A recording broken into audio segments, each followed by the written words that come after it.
saya diberi laporan oleh Menteri Investasi Indonesia bulan ini sudah mencapai target yang ditetapkan oleh APBN tahun lalu. APBN 2025 kita sudah mencapai target bulan Agustus ini.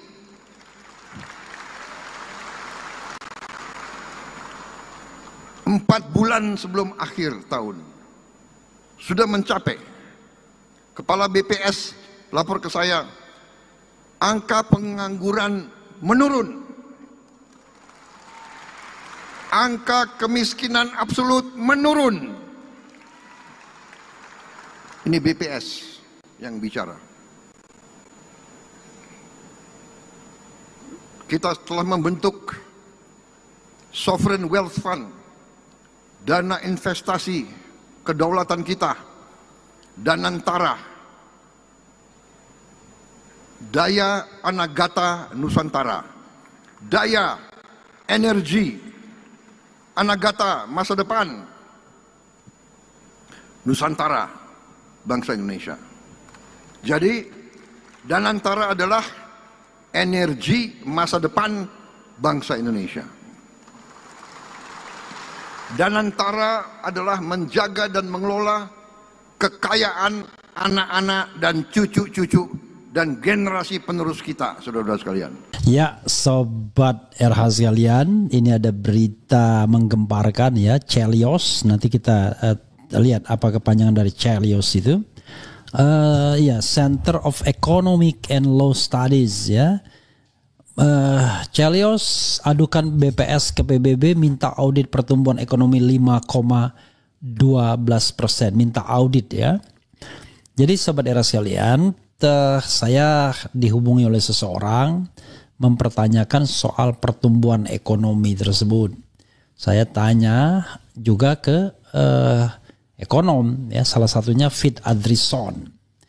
Jadi sebelum saya bacakan apa yang dikeluhkan oleh ini ya, oleh Chelios, ini dia memberikan semacam kata-kata yang barangkali sekedar gambaran ya. Misalnya bilang begini ya. Saya bertanya kepada Fit Adrison, saya tanya nih, katanya ada data BPS pertumbuhan ekonomi 5,12%. Apa seperti itu? Karena sebelumnya CSIS merilis 4,87% saja ya di semester, di kuartal atau di kuartal ya. Banyak yang meragukan, Bang, saya termasuk. Kalau CS nggak tahu saya outlooknya. Tapi kalau LPM memang memperkirakan lebih rendah. Ada beberapa hal yang nggak masuk akal. Dia bilang kayak ini Fit Adrison ya. Tapi PMI terendah ya. PMI itu apa ya? Nanti kita lihat ya. PMI terendah, tapi investasi tertinggi sejak 2018. Share nggak berubah. Dan statistical discrepancy naik. Dua gambar pertama yang saya share bertolak belakang. Ketika PMI rendah itu berarti tidak ada optimisme dari pelaku swasta. Tapi kok investasi naik, kan aneh ya. Nah, ini bisa dikaitkan dengan pembebasan Tom Lembong nih. Besok bisa saya kalau dengan yang saya tulis kemudian ada juga berita pemerintah catat defisit 197 triliun pada semester 1 2025. Ini indikator yang lain untuk menunjukkan keanehan pertumbuhan PDB pada kuartal kedua ya. Jadi sobat sekalian, ini kuartal kedua 8 bulan ya. Bang Refli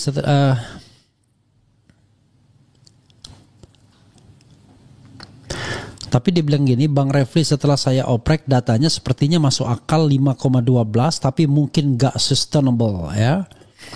Pertumbuhan PMTDB di machineries and equipment sampai 25%. Ini yang menjadi sumber growth ya. Kredit di tambang naik 53,2%. Jadi kemungkinan besar sumbernya investasi di pertambangan. Sumber pertumbuhan dilihat dari mana yang growth-nya lebih tinggi dari 5,12%. Hanya dua yang tumbuh di atas 5,12%. PMTDB, net export. Tapi efek net ekspor terhadap growth kecil karena share-nya cuma 3,812. Jadi sumber utama dari PMTDB ya. Oke. Tapi ini harusnya di awal ya, gitu. Oke, saudara sekalian, coba kita apa yang dia bilang Chelios ya.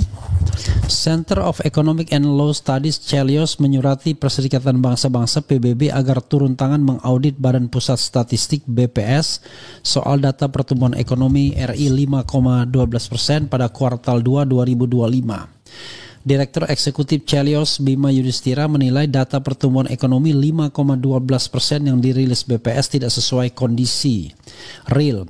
Ia menegaskan BPS seharusnya bebas dari kepentingan politik, transparan dan menjaga integritas data. Surat yang dikirimkan ke PBB memuat permintaan untuk meninjau ulang data pertumbuhan ekonomi pada kuartal 2 2025 sebesar 5,12% year on year, tegasnya dalam siaran pers. Chelios meminta Badan Statistik PBB yaitu United Nations Statistics Division UNSD dan UN Statistical Commission melakukan investigasi teknis atas metode penghitungan produk domestik bruto PDB Indonesia, hal yang paling disorot khususnya data di kuartal 2 2025. Bima mengklaim sudah melihat ulang seluruh indikator yang disampaikan BPS, akan tetapi fakta yang ditemukannya justru berbeda. Misalnya klaim BPS soal industri manufaktur yang tumbuh tinggi terjadi ketika Purchasing Managers Index PMI manufaktur tercatat kontraksi ya. Jadi sebenarnya pembelian ya.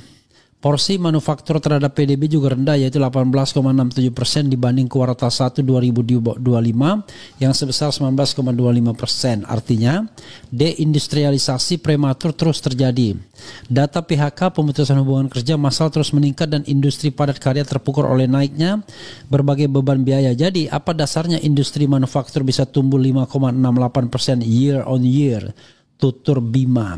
Direktur Ekonomi Chelios Nailul Huda juga menilai ada keanehan karena pertumbuhan kuartal 2 2025 justru lebih tinggi dibandingkan kuartal sebelumnya yang ada momen Ramadan dan Idul Fitri.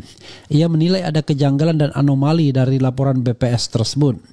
Ekonomi Indonesia di kuartal 1 2025 hanya tumbuh 8,7% secara tahunan.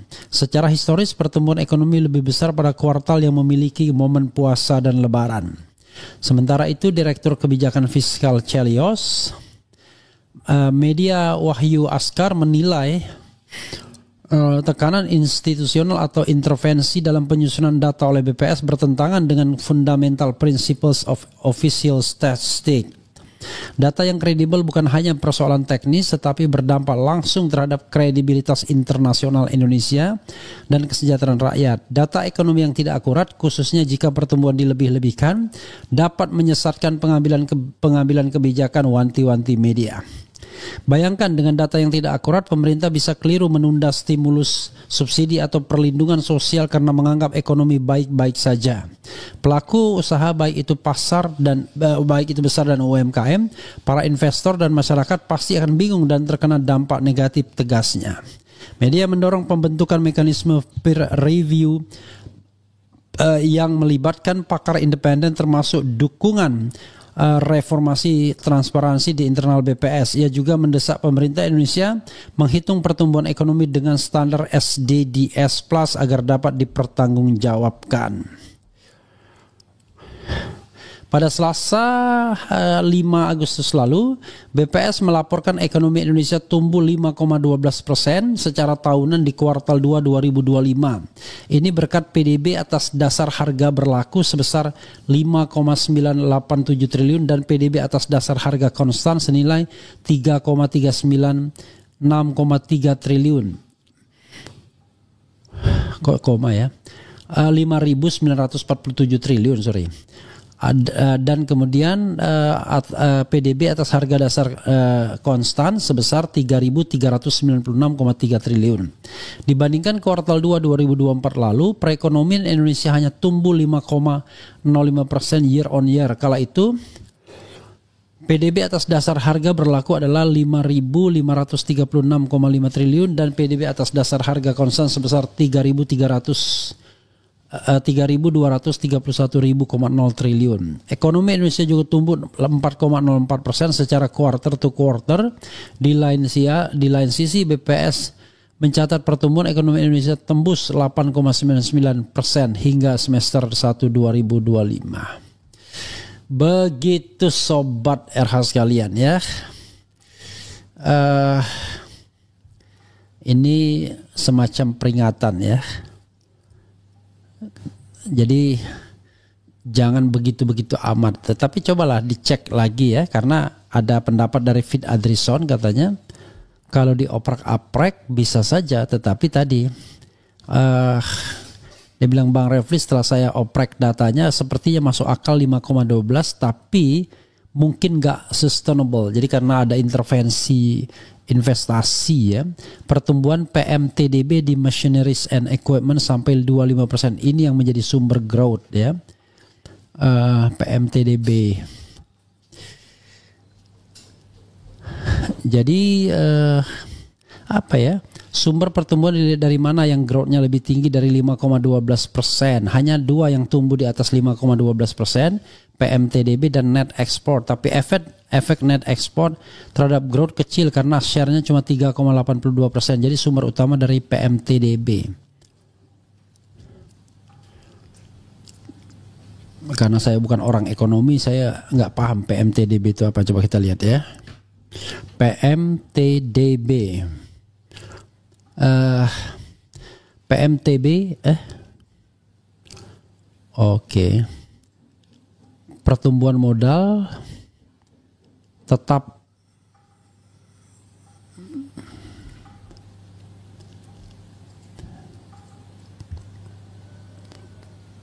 ini ada pertumbuhan modal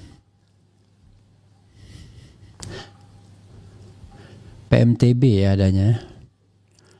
Pertumbuhan modal tetap bruto. Jadi ya, jadi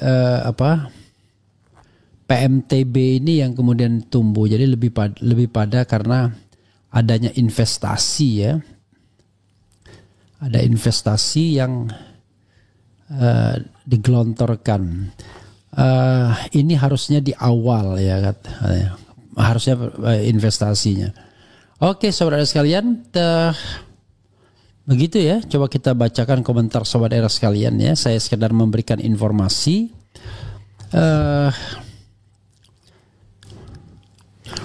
Kemudian jangan sampai Indonesia menjadi negara yang mensahkan dokumen palsu untuk disahkan. Kacau benar negara kita. Negara miskin mengaku kaya, BPS mengajak masyarakat pura-pura bahagia.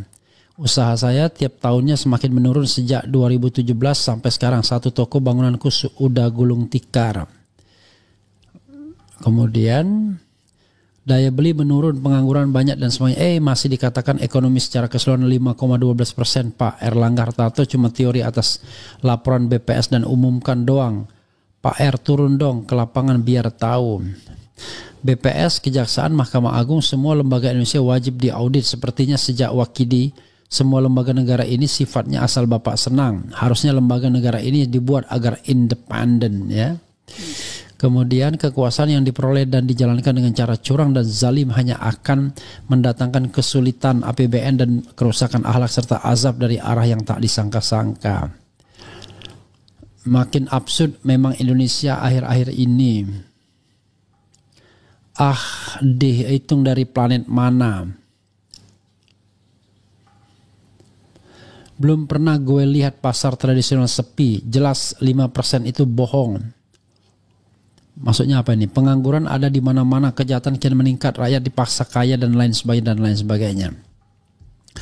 Ya, kemudian MBG makan belatung gratis.